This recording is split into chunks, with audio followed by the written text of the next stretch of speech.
Вот посмотрите, как принимают казахстанцы в ЦОНе граждан, пришедших на оформление документов.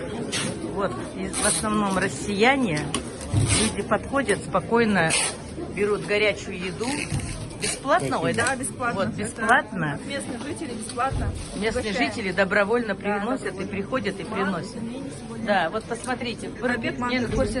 Поднимите курс, что это пельмени горячие, да? Да, горячие домашние. Пельмени, мне бауырсақ, манты были.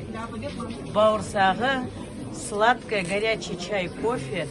Ребята, откуда? Из России. Из России? Ел бауырсаки когда-нибудь? Нет. Нет? Вот попробуй, что такое, это национальное. Вот. Так, чтобы байки... Берите, не стесняйтесь, пробовал, да. У нас неприлично стесняться на еду. Вот, чтобы всякие байки злобные не писали, казахский народ всегда был гостеприимным. И в войну, и в голод, и в миру. Поэтому русским с казахами драться не нужно. Нам незачем драться, да. Вот, поэтому дай Аллах, чтобы вот быстрее все ваши проблемы разрешились. И чтобы не было никаких проблем ни у кого. Что люди спокойно подходят, угощаются без проблем. И люди, население приносит каждый день добровольно, кто что может. Вот так. Я просто хочу, чтобы об этом знали все средства массовой информации, чтобы в интернете это